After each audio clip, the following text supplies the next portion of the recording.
Welcome to our ISCIA Seminar, What Were We Thinking?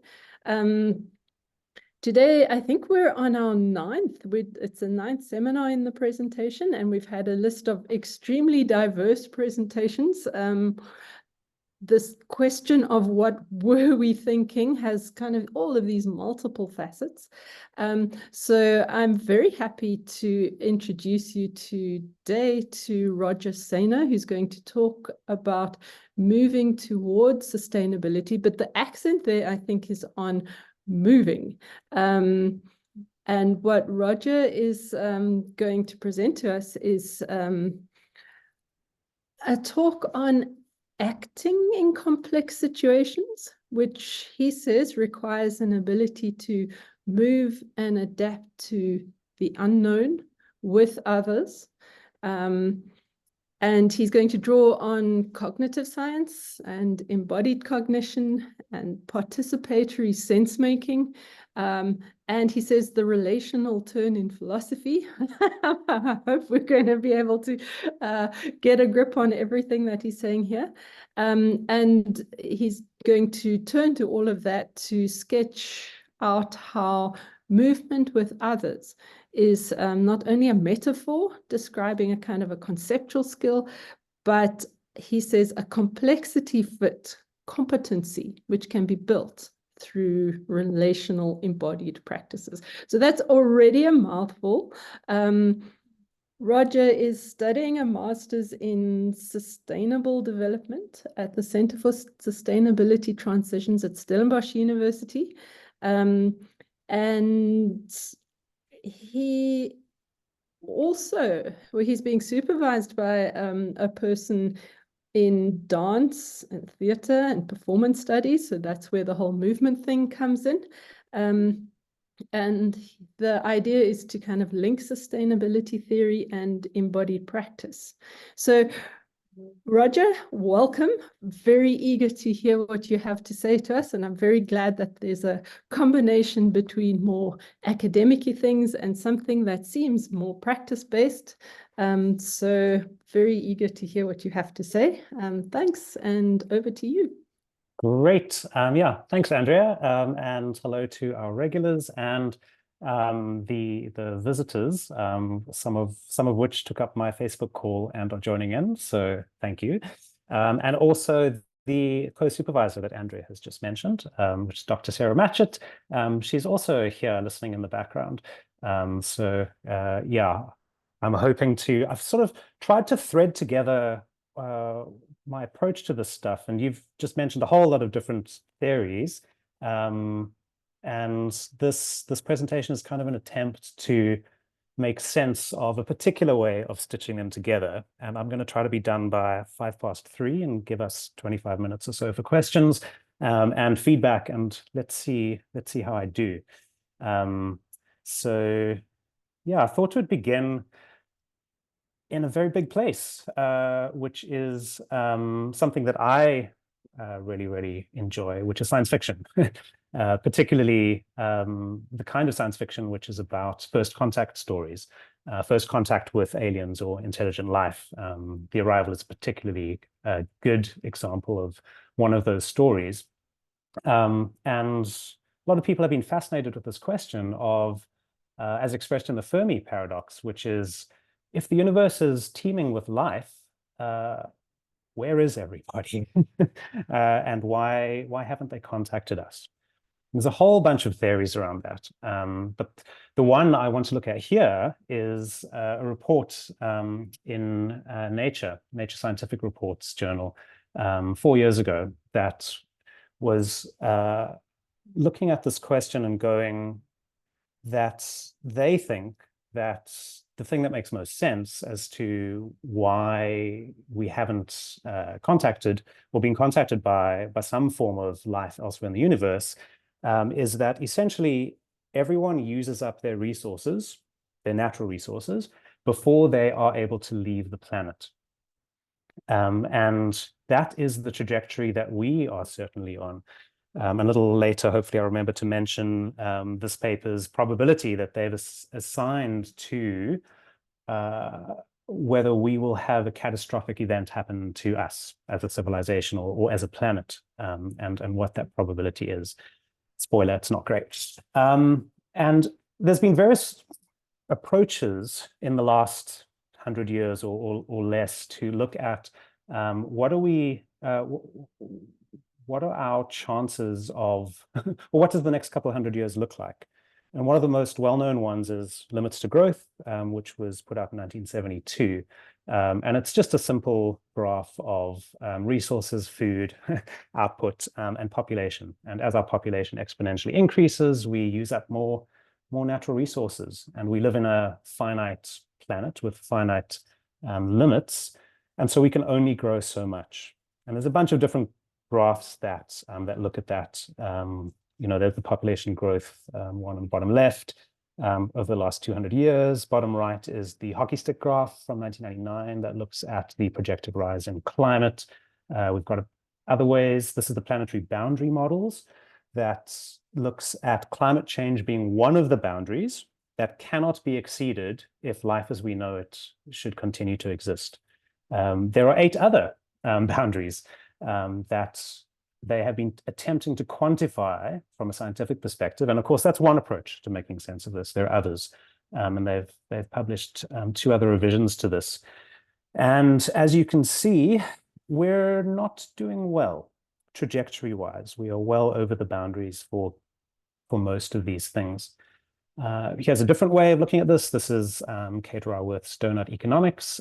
So she uses the planetary boundaries model, but then she adds this interesting inner part of the donut, which is around actually increasing consumerism so that, or consumption, so that we can raise the standards of living, so that we're not just looking at the upper boundary being an ecological ceiling, but we're also wanting to raise the social foundation. Just another way of making sense of this. So the SDGs are a way of saying, how do we solve this problem? And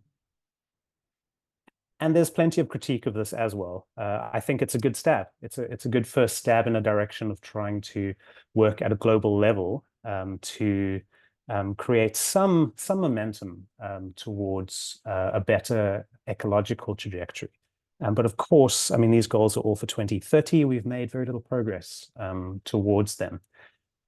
And a couple pertinent criticisms of this. I mean, the one is that these all talk about systemic level realities that we're trying to shift, which is fine. We need a systems approach. But they don't have any sort of focus on the interior dimensions of people, which is surely should be part of this kind of theory of change. So to come back to this article in Nature, what they're looking at is this difference between what they've termed an economical society or technological society, which is kind of a society that uses or technology is kind of a proxy for consuming the resources of the planet, which, as they say, privileges the interests of its components. So we're looking at siloed, distinct pieces that are optimizing for their own growth without much thought for the whole good of the system, which is what the tragedy of the commons is. And instead, they're saying, well, what's a different model? What's a different approach? And they've termed this a cultural society. And essentially, that's about going, well, how do we primarily look at what's good from an ecological whole systems perspective instead of acting primarily in our own self-interest? So that's sort of the core that's running through what I'm interested in, is how do we actually make that shift? Are there any practices that we can take up that push in this direction?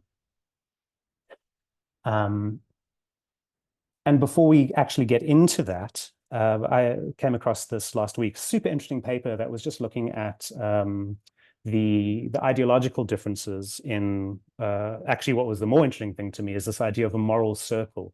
So at the center, this is about your immediate family. And as we start extending out, we're adding these layers of what people can care about, all the way up to everything in the universe. Yeah, this is an interesting difference between conservatives and liberals, but they were only looking at Western civilizations. But just this interesting idea of, you know, what do we care about, and where does that emphasis sit? Then to relate this back to kind of the theme of the seminar, the series of seminars, which is what were we thinking? And to actually think about thinking, you know, what kind of metaphors do we use for thinking? And this kind of predominant one in a lot of popular culture is the computational model of the brain. In cognitive science, that's called the representational and computational model of cognition. It's a nice mouthful. But it's this idea of the brain is the CPU and the body is the hardware, and the processing happens in the central processing unit. That's where the intelligence is, and all the peripherals are there to send information to the processor. But this is not where the cognitive science is sitting. I mean, I'm sure we can all think of you know, different ways that philosophy has expressed this idea. Something like Descartes' "I think, therefore I am." You know, cognition is central, and everything kind of follows that. But the first move I want to make in this talk is shifting from the mind into the body. And that's not a shift away from cognition. That still includes cognition, because cognitive science, through something called the 4E model of cognition, is looking at cognition being embodied as well. And in fact, our thinking doesn't just happen inside our heads. It happens elsewhere in the body as well. If we want to talk empirically, the enteric nervous system has about 100 million neurons in it. And neurons are the things that we look at and say, oh, that's where thinking is happening. We have about 86 billion in our brain, sort of loose approximation. So 100 million of these actually in the enteric nervous system, which kind of comes into our body, you know, down to about our pelvic area. And this is something that's helped me realize, okay, hang on a sec. You know, thinking isn't just centralized to the brain. And we talk about this metaphorically, we talk about gut feelings, or having some feeling in your heart. Well, feelings are part of our intelligence. And we can also look at things like our senses, our normal senses. I say normal, you know, the ones we often refer to, our 5 major ones, are external ones. But we also have interoception, and we also have proprioception, which is the ability to sense our internal position of our organs. And by the way, these last 2 ones are not, artificial intelligence doesn't concern itself with this at all, which means that the kind of intelligence that artificial intelligence is capable of will never be the kind of intelligence that humans are capable of, sort of as a sidebar. So the second move I then want to make is from the body to include others. So even our cognition, cognitive science is finding, does not only sit within ourselves, but is actually distributed or extended. That the metaphor they use here, this is a sociable weaver's nest. So these birds are going out and picking up little branches and bringing them back and creating a whole that is far more descriptive of actually how our thinking works. And for me, I've started to notice this within myself, such as thoughts that I only have when I'm around family, or memories that only are triggered or re-accessed when I'm talking with family. And what's happening there? It's not that there's a physical memory that I've walked into in a place, but that there's something in the interaction between others that seems to have a cognitive element to it.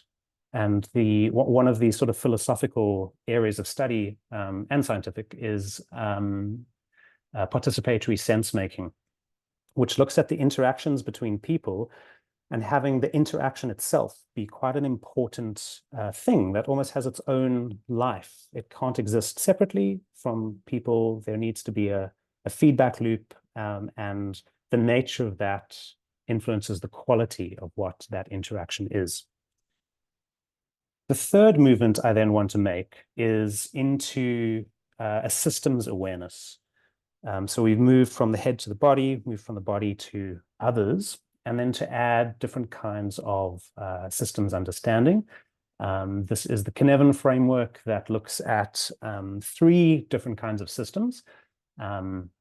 On the right-hand side, the complicated clear are actually just they're on a gradient there, but they're the same kind of systems. The complexity on the top right is a completely different kind of system. It's highly connective. We have unintended consequences. It's the zone of there's no clear relationship between cause and effect. So on the right-hand side, what you put in is what you get out. You want more things out, you put more things in. In these systems, we can plan for the future. Time is linear. We can predict what's going to happen. On the other side, we have higher and higher unpredictability, which means not only do we have unintended consequences, but we also have to have a different way of being able to operate in complexity. And yeah, I think I'll talk about that a little bit more because then we start to make the fourth move here, which is into ethics. And the first, from a complexity perspective, the first thing we do when we define a system is we draw a boundary because systems are actually arbitrary. We just draw a boundary around them to say, this is what we're talking about. We're talking about this and not that. And that's just for usefulness sake. But we're making a distinction, and that distinction is ethical because we're deciding what we're excluding from the system and we're deciding what we're including in the system. So to be able to add that awareness when we are working with systems, and particularly complexity and chaos. And that also comes back to how we define bodies. Kind of intuitive definition of a body is, well, this is just my body. But if we think about where does a body begin and end, our bodies also need air that is shared. It also needs water. And we can think of water as having almost a lifespan. That there's this interesting idea that the water that you've drank, that I've just drank, has been all around the planet, and potentially my ancestors have drank that too. And so there's this interesting almost connection that I have, this relational connection with things outside of myself that, unless I'm aware of, I can make the mistake of thinking I am an atomistic individual separate from the world, and the world is out there. Nature is out there. I'm not part of nature. I go to nature to visit it, and then I come back to, where I live. And this relational turn in the understanding of bodies and identity is adding these larger and larger layers of understanding ourselves into this area, which I think is absolutely fascinating, because I think one of the drivers of mental health struggles, particularly in light of climate change and ecological destruction. So we're looking at things like eco-anxiety. One of those drivers is a profound disconnection from all kinds of things, from ourselves, from our histories, from culture, from nature, from, keep going. And what healing looks like is reconnecting in all kinds of different layers to ourselves, to, again, culture, nature, etc. So this kind of thinking has opened up a fascinating set of layers for me. And then to add to the ethics part as well, there's this interesting idea of how systems show up in bodies. So we talk about embodied cognition, but how does a body embody an external systemic reality?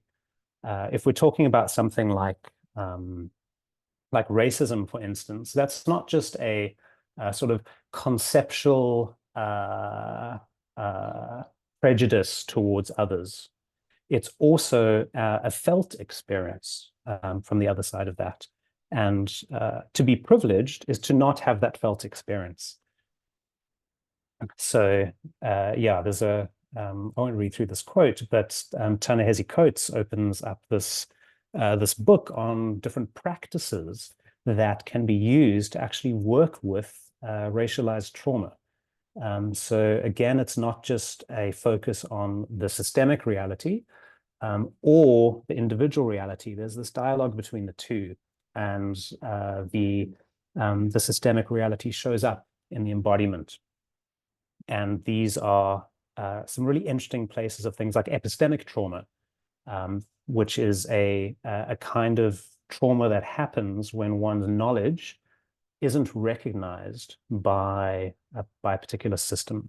So this would express in something like someone growing up in an indigenous community and then going to a university that wants a particular way of demonstrating that you know what you're talking about, and that requires citations and the ability to express truths that can be tracked into existing academic conversations. But things like your family's wisdom or the wisdom of indigenous midwives don't count in those systems.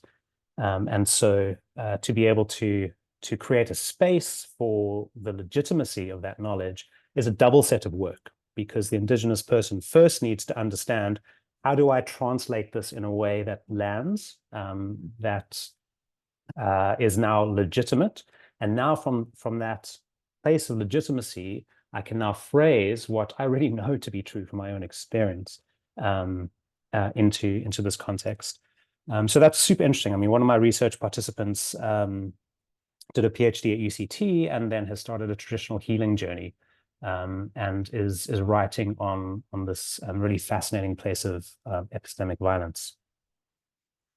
Then I also want to just touch on a few of the moves in a really fascinating place that I've only recently discovered, with apologies to all of these authors. But feminist scientists are doing some of the most creative explorations of what it means to be human in this time, and the kinds of ethical commitments that we're being called to. And it's all around connecting and understanding your place in a web of relationships. The ecofeminism book, the consistent call of ecofeminists is just connect, only connect. And that is the entry point into this journey. The middle book here, Karen Barrett, she's looking at entanglement, that we are not external observers of life and the ecologies we live in, but we are already entangled in them, already complicit, to use that word. And so what does it then mean to act in these systems? Bodies of water, that's the concept I mentioned earlier. And that's coming out of post-humanism and new materialism and post-qualitative approaches. Bottom right is a group of researchers based mostly in South Africa. And this book is being published this year on hydrofeminism. One of my participants authored a chapter on there looking at colored identity and swimming in the ocean, and how in South Africa that's been a very troubling place. Firstly, around access, as that skin color was not allowed to be on the beaches under apartheid. And what does it mean now to be on those beaches where access is allowed, but there's all these other interesting layers of cultural experience on that. So it's not just about individualism or culture or about environmentalism, but there's these dialogues between these things, and to use, to draw on a philosophical approach, a phenomenological way of engaging with this is, yeah, super, super interesting. I'll skip over that, but would highly recommend this book. Also looking at, for those of us who are parts of the more privileged parts of societies that are over-consuming, we need to learn how to choose to do less, to consume less, to live simpler. And that's a call that historically comes through spiritual traditions, and this book is in that in that stream and really bringing this idea of inactivity back to the fore, that if we don't want to be defined by the work that we do, then can we create space to actually do nothing, to not be defined even by the nature of the rest that we're taking. And yeah, super fascinating.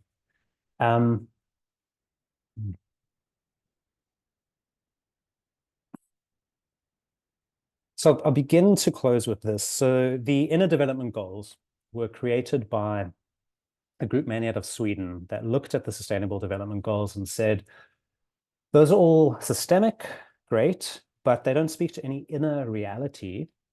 Is there anything that we want to say about our inner realities and what would be appropriate, I guess we could call them competencies or skills or areas that would be relevant for not only our own growth, but particularly with reference to these big sustainability questions. And so they've had a first pass at creating this, and I'll show you what it is. I think what they've come up with is less important than the question that they've asked. But they've come up with these 5 categories of 17 skills. And I think that's a little bit too cute because there's 17 sustainable development goals, and this is trying to maybe try a little too hard. But we've got being, which is my relationship to myself, then thinking skills, relating, which is caring for others in the world, collaborating, and then acting. And certainly from a relational perspective, which is what I'm exploring, there's a layer of relationality on top of all of these skills.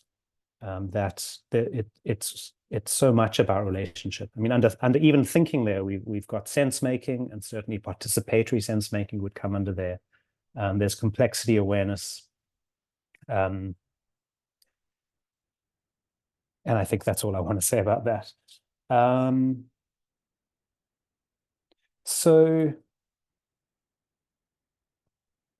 to then begin to, second part of closing is I talked about the metaphor for cognition earlier being a computational metaphor. Well, if we're not going to use a computational metaphor for the kind of appropriate way of relating to systems and these sustainability concerns, well, what metaphor are we going to use? And movement is I find very interesting and key to all of this. And there's this book, Thinking in Systems, that talks about how do you understand the system? Well, you learn how to dance with it. And of course, every system gets danced with in a different way. And Danila Meadows has some guidelines for what that dance looks like. And there's a lovely blog post that she's written at the bottom that unpacks each of these. But I just love that idea that there's this almost, let's call it, difference in approach and even in philosophy, that on one side, there's this idea that we can find a place to stand that is static. And from that place to stand, we can look at the world and we can understand what's going on, and we can write about it, and we can say, this is what's happening. And there's a high degree of certainty to that. And that certainly describes a lot of the Western philosophical tradition.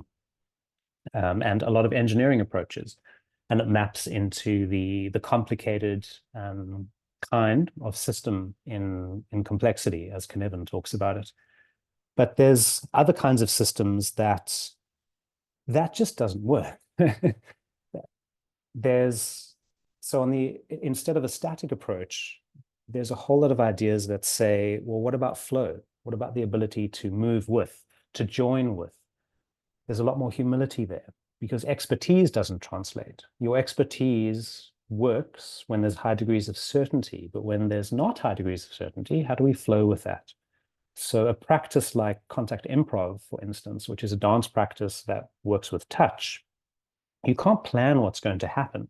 So it's around how do you feel what's in the present moment in order to respond to that.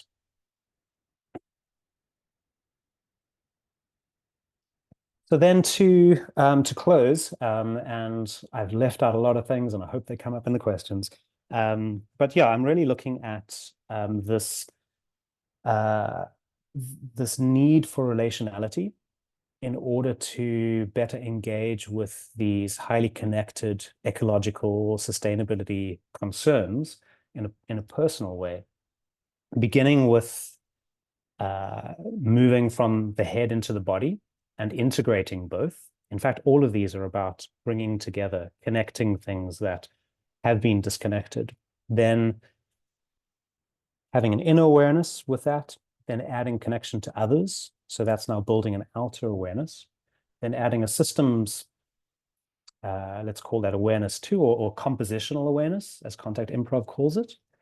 And on top of that, adding ethics to that. And I'm realizing that I've not talked about too much of the people that I've interviewed and some of the practices, but I think I will pause it there and yeah, get some feedback. If I can figure out how to stop screen sharing. Okay, You've done it, I think. Great. Okay, Roger, thank you very much. Sure.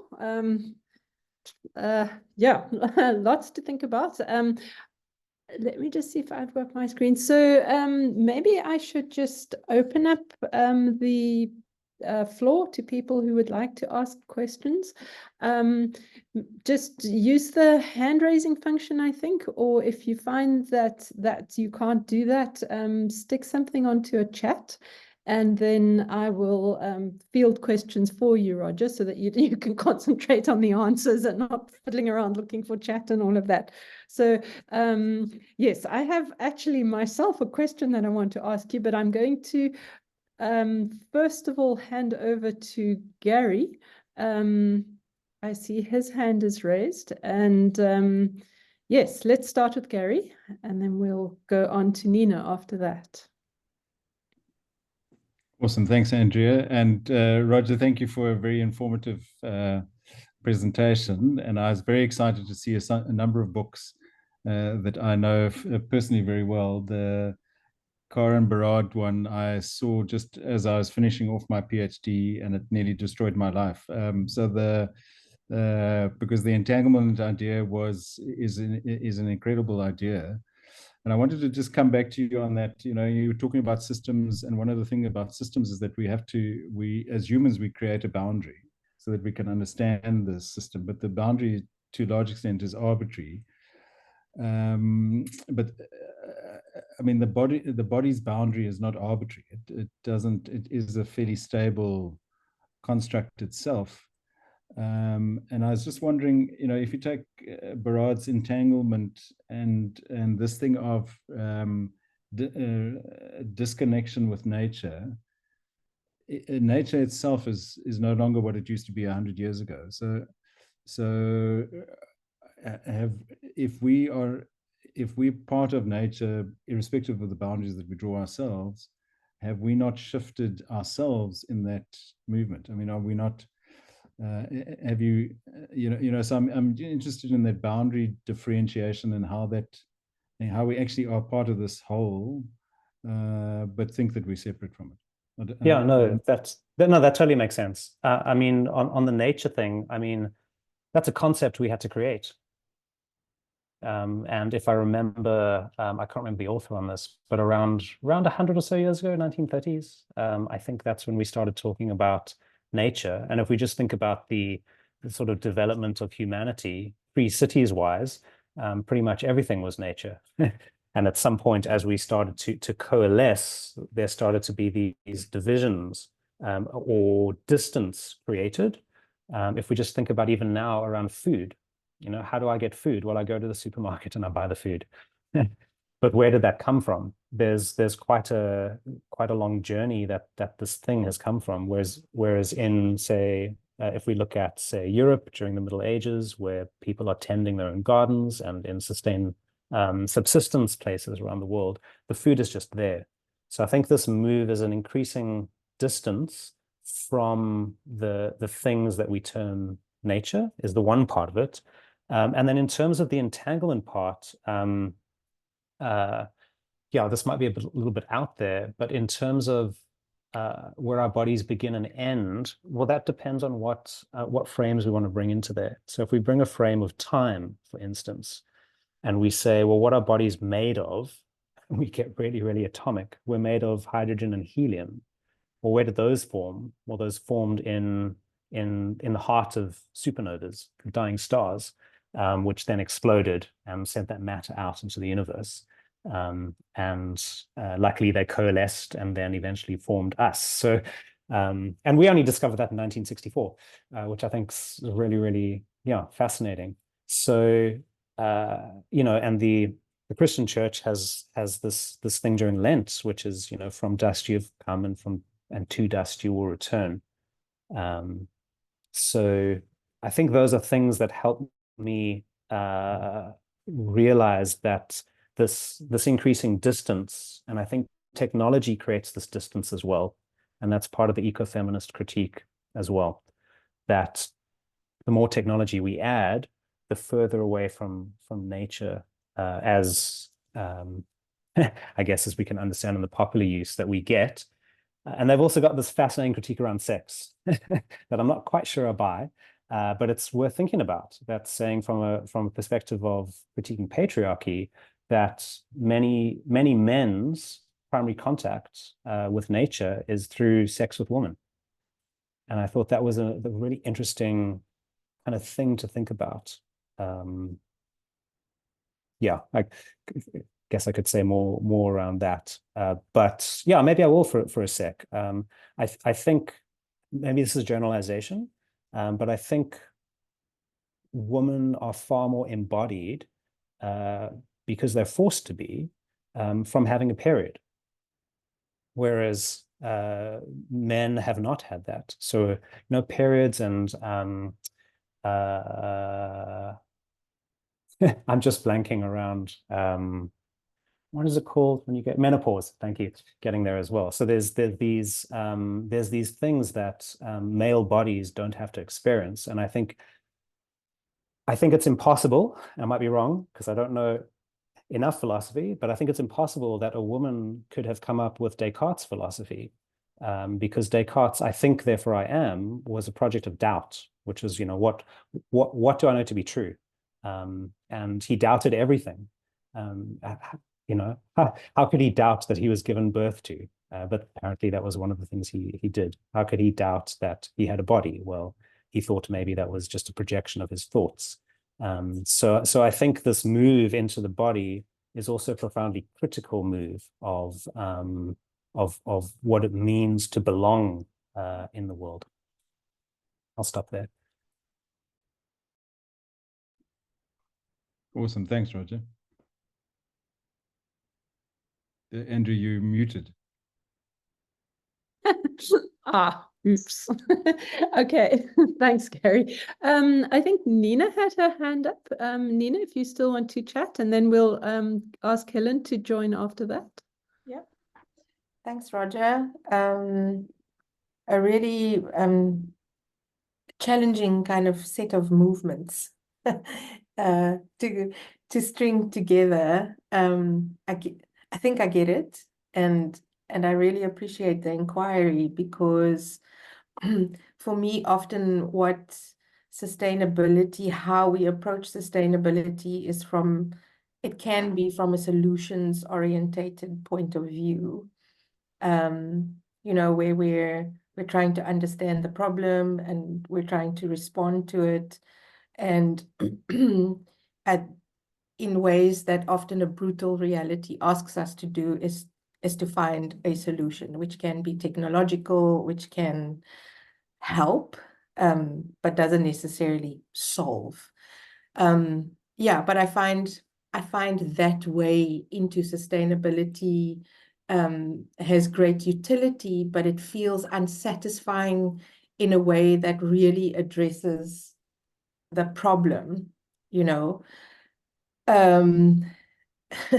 and so this idea of working from the place of the body is a very different way into thinking about sustainability. It's a very different way to make sense of it. And to understand that we have traumatized bodies across the racial gender spectrum is a very humbling place to start. And then I'm always tempted to understand real time how we do this with people in a room, you know. So like that's where I always go. Like we are we have an energy developer, we have a community, we have a financier, we have a politician. And how do we dance? How do we listen? How do we bring our bodies into the room, as well as being fixated on a solution, you know? And I find that really challenging. And so my question to you is, how does one develop? I think one needs to develop and cultivate the capabilities to have the dance in the ways that are truly more sustainable. So, because we come into this thing and it's like a fucking mosh pit, you know, we're like just banging away and not getting very far together. Yeah. We're not getting very far together. So what are the kinds of, it takes a kind of human that's prepared to do that dance that you propose. You know, I think we do have the dispositions, but something needs to be cultivated. And what is that cultivation? How do we get invited? How do we step onto that dance? Yeah, no, I'm with you. Yeah, thanks, Nina. That's really it's really getting at the kind of pointy edge of this, because the temptation is to say, well, here's a new set of workshops that we can go run in organizations, and I know just from having talked to people, this is very, very close to their worst nightmare. Oh, great. You're going to make me dance with my colleagues. I can't wait. Let me know when it is so I can call in sick. Improv. Yeah, let's do contact improv with someone who just wants to know what are the 7 different theoretical frameworks that appear to this. So, but that said, I have done these kinds of things in multiple workshop settings and have learned some things from that. I think the biggest one, or the biggest two, are that beginning is the hardest thing. To arrive and to try something is massively difficult, and that's where most of the energy is. And I think your question of something along the lines of what I took of that is, you know, how do we begin, or what is that space we can cultivate? I think that's very necessary, because it's a very rare human being who can walk into an entirely unknown situation, and then they say, okay, great. Today we're going to be, we have an improvisational pianist, and we are going to be learning how to sing improvisational songs with each other, which was actually something that happened to me a couple months back, because I've been signing up to all kinds of workshops that push my boundaries. And this was an improv theater workshop. So that was the space, that was the invitation, and scary as anything. The second thing I found helpful is this idea from contact improv, which is that you can be dancing on your own, which is never on your own, actually. You always have the floor and you always have gravity. So there's always a relationality, but you're not dancing with another human. Then you can be moving with others, maybe a duo or maybe a trio or maybe more. And you can also be witnessing. So you can be sitting or standing on the outside and noticing what's happening in the space, and also adding all these levels of awareness. What's happening with me? What's happening with my relationality with others? Can I have compositional awareness about what's happening in the room? And that's an extremely important perspective to have. And I think, I mean, the last time I ran this workshop was with some second-year master's students through the Mandela Rhodes Foundation. And as a facilitator, I'm not comfortable to tell everybody, okay, we're all going to meditate now, because no one has a choice then. And meditation can do things like bring trauma to the fore. So even though we did some acro yoga, which you work in threes, and there's a base and a flyer and a spotter, and there's a little bit of danger to this, and it's definitely on people's edges who've never done this before. To be able to say only those who want to is extremely powerful. And I think to be able to cultivate the ability to witness and to have that awareness within yourself of where am I in this, and how do I relate to this, and do I have permission to say no, is quite important. But there certainly are. I mean, I drew on some dances from contact improv that we did, where we didn't dance, but we moved through the space to look at what does leadership mean, and to blur the distinctions between leading and following, and building awareness through what are other people doing, but to do it in such a way that takes these, I mean, non-performers, and I include myself in this, have a lot of self-consciousness that we bring to a space where we don't have a competency. And then we're being asked to do something physical. The facilitator really needs to have that as top of mind, and to gently facilitate the space, which is something that Colleen Bronner does really well. She is an equine facilitated learner, and that's what she does in KZN. And she works with horses. And horses are wonderful to work with because they're prey animals, and so they are always 100% embodied. And when humans work with them, the horses mirror in their bodies what people are bringing. And then Carlene's role is to reflect that back to people. And she does it in team building contexts and in therapeutic contexts. And it's absolutely fascinating. And it's this move that happens out of a head, which is, how can I cognitively problem solve, into where you can't cognitively problem solve in your head. You actually have to move through this, and you have to find a way of being in yourself that responds to what is happening here, and to work through your own self-consciousness and your own fears of, I don't know what I'm doing, and to begin to become more comfortable with discomfort, and that can just be okay. And I think that's one of the promises of these practices as well. Stop there. Okay. Thanks, Roger. That's fascinating. Helen, I think next, and then we'll go to Sara after that. Thanks, Roger. It's fabulous. I was sort of put my hand up trying to find some way to give you the question that you were asking for that would allow you to say something that you didn't get to say in the time. But now I'm going to say something really horrifying. And look at what we're doing. I'm looking at a screen, and it's got a bunch of squares with names on it. And you showed us all the lovely book covers, and you gave us all this theory, and we're not doing any of the stuff you're talking about. Yeah. Well, except, I mean, the conversation's been wonderful, of course, and relational and thoughtful and experienced and that, but anything you want to do with us? Yeah, absolutely. I mean, one of the wonderful things that one can do in something like this is to become aware of the points of contact that your body is making with the floor and with your chair, and to be aware of just what that feels like, not necessarily changing anything. And to add to that awareness of your breath, where that's sitting right now, how that's coming in through your mouth or your nose, and where that's landing in your chest. And you can choose to change that if you want, but you don't need to.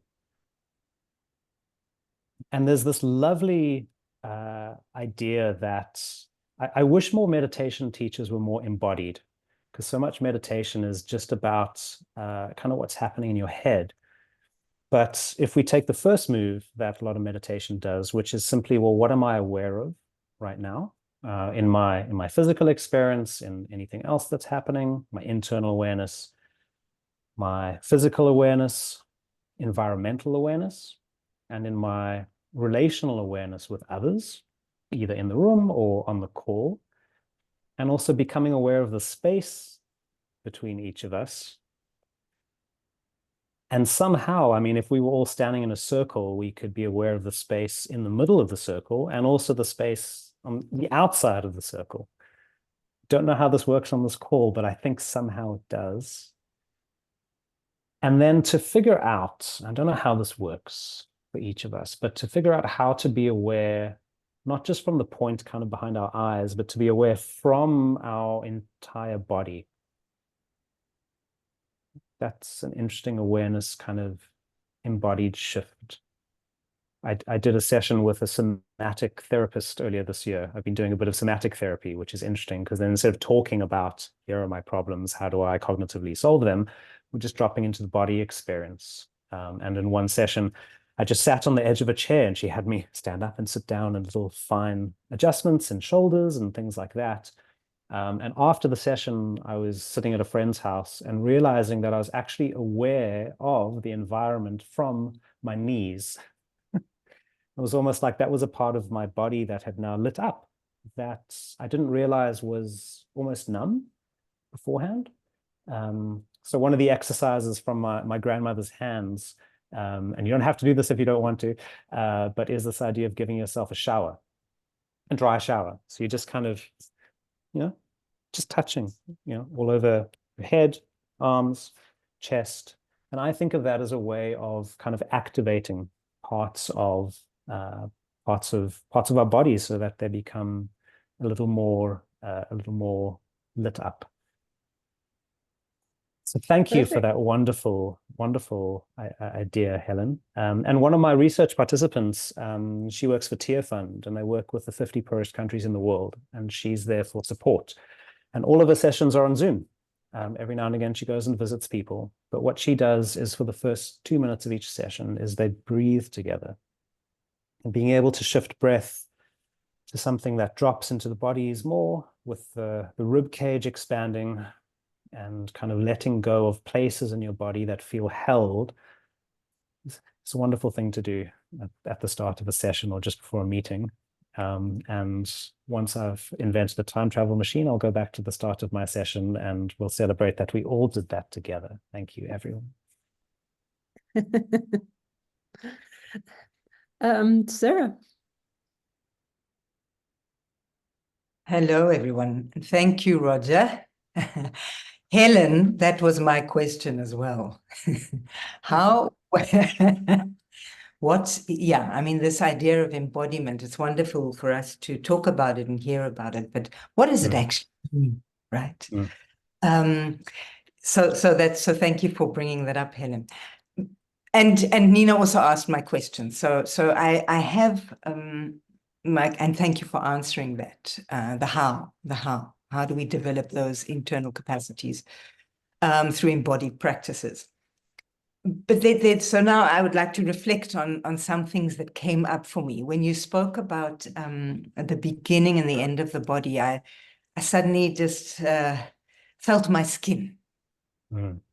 And so thinking about the permeability of the skin, and I think about Sarah Ahmed's collection, Thinking Through the Skin, and how the skin is both the boundary and the way we connect with others. So I just thought, the skin. And so I would like to offer that to you, to possibly, maybe you have thought about it, but what is it about the skin that assists us to connect with all life, right? So that was the one thing. And the skin is a point of connection. And the other is, I'm glad you spoke about the relationality of contact improvisation, because I wrote here, it's relational. It's not very easy to do without another body or another thing. So there's an awareness of your relationship with the floor, the wall. There's always an awareness of yourself in relation to others or to things. So I'm glad you said that, because that was the other. It's a beautiful example of relationality and understanding kind of the flow of relationality, the cyclical flow of relationality. So that's my 2 cents. And as I say, Nina asked my question, and Helen raised what I wanted to raise as well. Yeah, thank you, Sara. And if everyone else doesn't know, Sara is also a breathwork instructor, and I've spent many a happy Saturday in her Nina's lounge breathing. and realizing that that's not just an internal sort of, this is just about me, but that breathing is also profoundly relational. And to relate that to what you're just saying, Sarah, about dance, that even if no one else is involved, there's always a relationality with gravity or the floor, which is absolutely right. So Steve Paxton, who is credited with creating contact improv, has this thing called the little dance.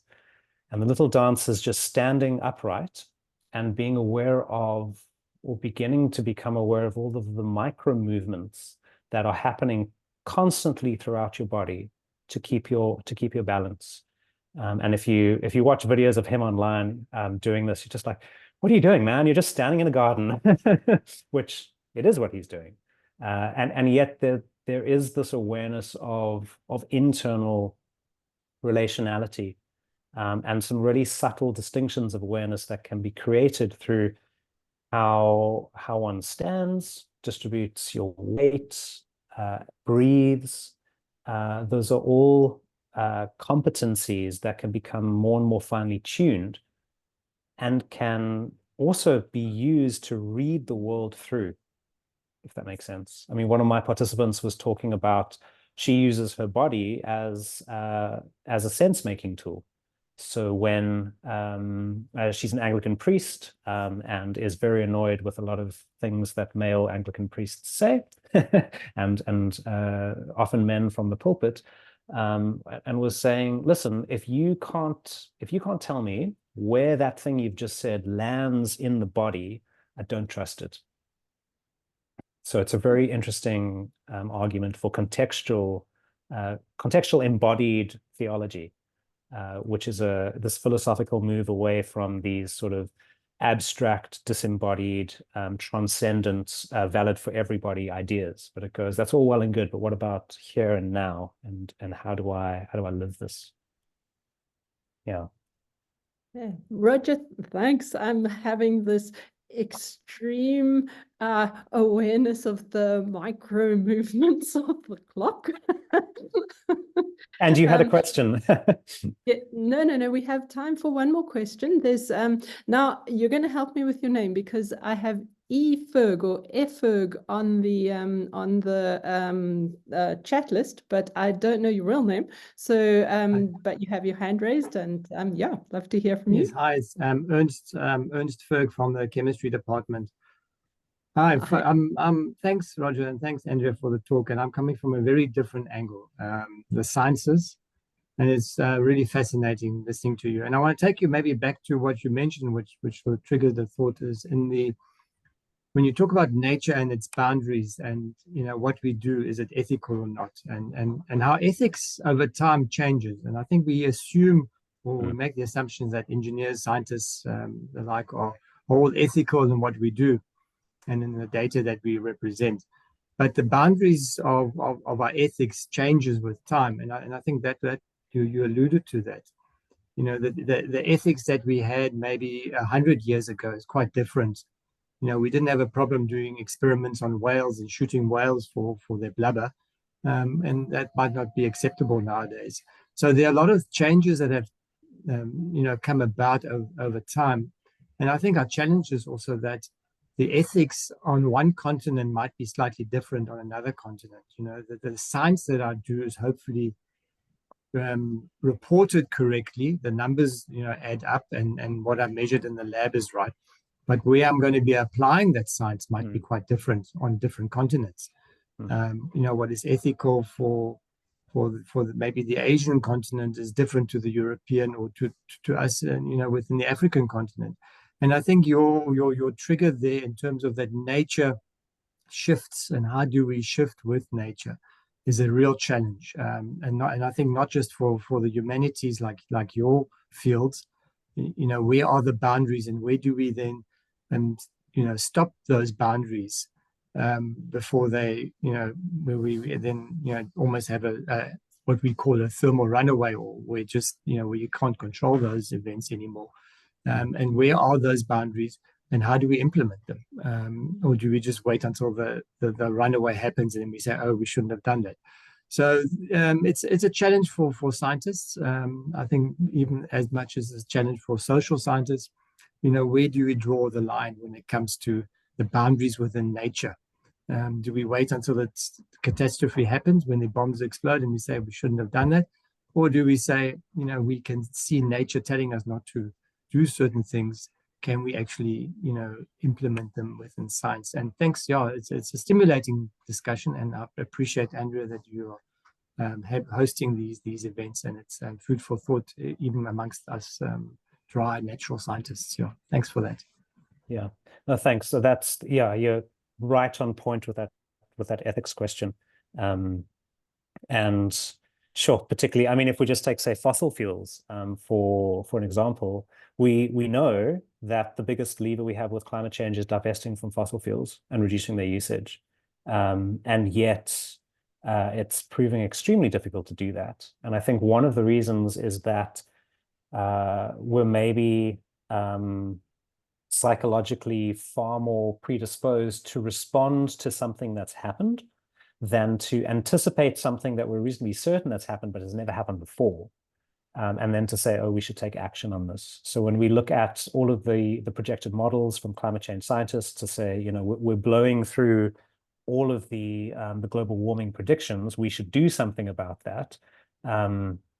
I think, say, Kim Stanley Robinson's book, The Ministry for the Future, which paints a sort of hypothetical history of the future from, I think, 2022 for the next 50 years, and really looks at how it's only once massive climate change events have happened and caused devastation that humanity goes, oh, wait, we actually need to do something about this. Which brings me back to that talk in that paper in Nature. They give us a 10% chance of not having a catastrophic civilization ending event. So these things keep me awake at night, because we see the trajectories and we go, well, okay, now what? How do we respond to that in the light of these large realities? And I think from a mental health perspective, having a relational practice where there's skin contact with other humans, I find it an immensely grounding thing. So in the light of these massive big questions of, oh my goodness, what's going to be happening in the next few years? Well, sure, I can still go to a contact improv class on a Monday night in observatory, and I can move with other humans, and that is a very real, tangible thing. Andrea, please ask your question. No, you don't want to know about my question. It actually was pretty much answered in the general topic anyway, so I won't do that. We're actually running out of time, and we have run out of time. So I'm not going to continue the discussion, although it could be just continued on and on for the rest of the day, and hopefully we're going to do that. So yes, I mean,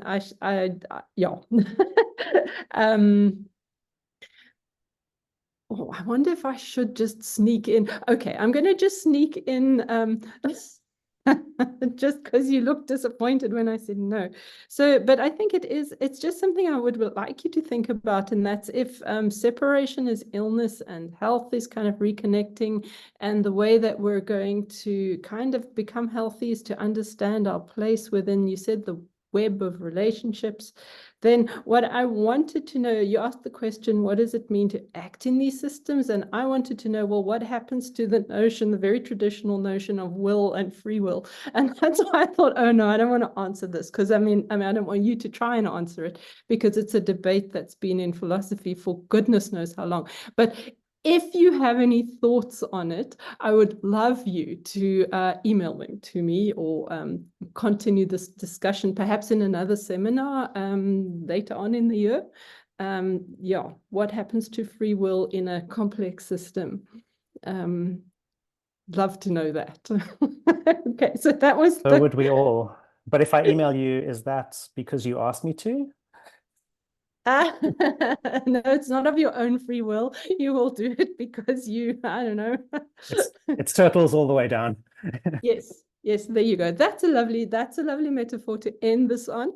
Let's go for turtles all the way down, until next week, when we have our last seminar for the for the semester anyway, by Anton Buerter, whose topic will be why we're all probably wrong about being right.